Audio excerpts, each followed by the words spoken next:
Hello, in this video we're going to use a supply and demand model to analyze marriage markets. We're going to start with the supply side. We're going to look at the supply curve of women to marriage. S subscript F equals the marital output received by women. This is going to represent the price in this model.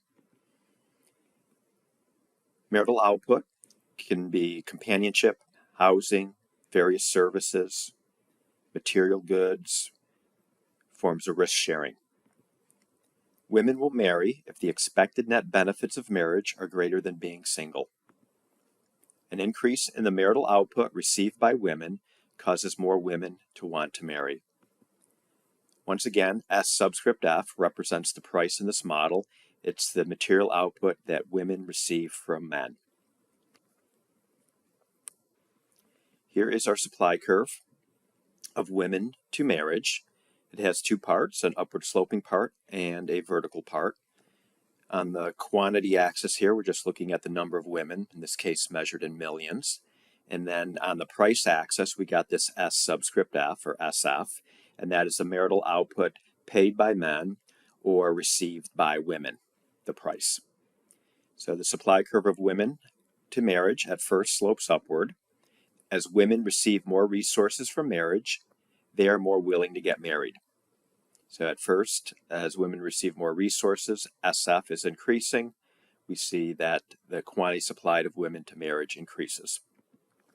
In terms of the vertical section, the supply curve is vertical because the population of women is fixed at a point in time. Only so many women at a point in time can get married.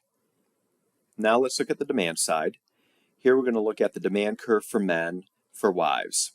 S subscript M represents the marital output received by men for marriage. Again, all the same things that we said for women: companionship, housing, services, so on. One thing to note, marriage allows gains from specialization and division of labor. Men will marry if the expected net benefits of marriage are greater than being single. The total household output of a married couple, we're going to call that Z, and that total household output of a married couple can be split up into two components: the marital output that men receive and the marital output that women receive. Notice here, if we solve for S subscript M, we get Z minus S subscript F. If S subscript F increases, okay, if the variable here, this S subscript F increases, the marital output to women increases, that means the marital output to men falls. So this is what the demand for wives looks like. So the demand curve of men for wives is going to be downward sloping at first, and then it'll have a vertical section. So slopes downwards. If men must pay women more marital resources to get married, which means less marital resources for men, fewer men will be willing to marry. Being single becomes more attractive in that case. So again, we're measuring here the price, the marital output received by women.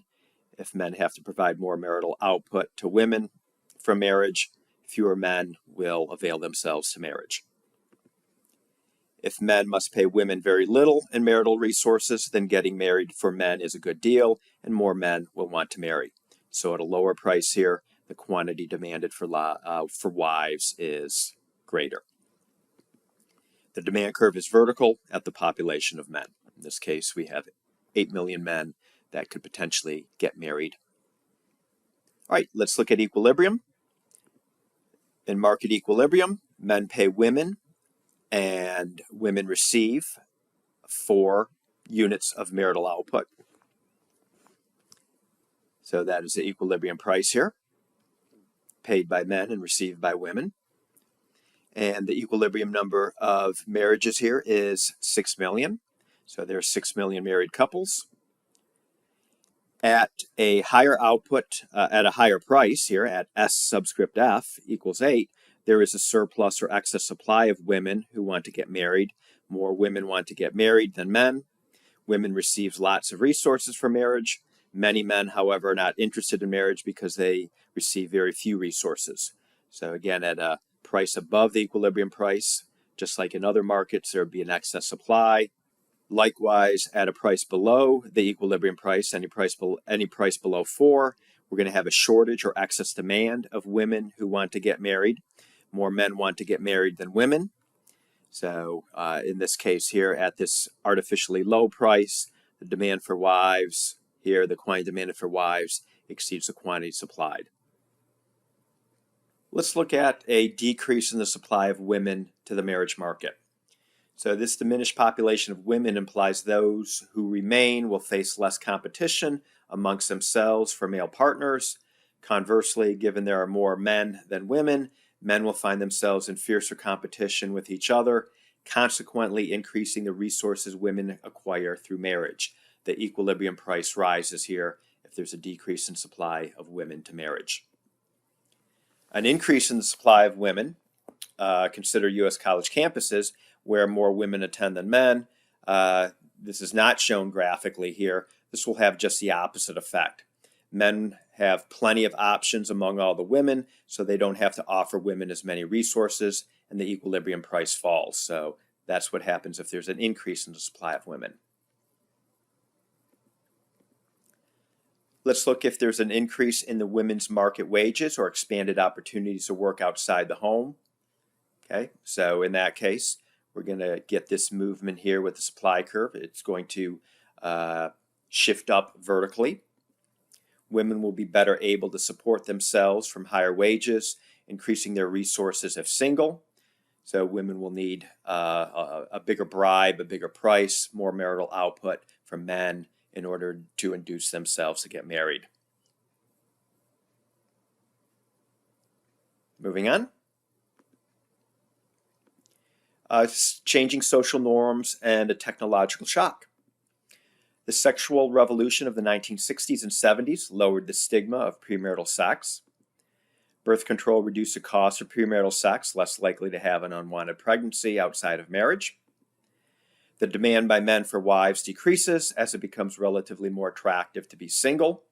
The supply of women to marriage decreases as well. It becomes relatively more attractive to be single because one of the biggest costs to being single, an out-of-wedlock birth, has decreased because of birth control and changing social norms that lower the stigma of premarital sex.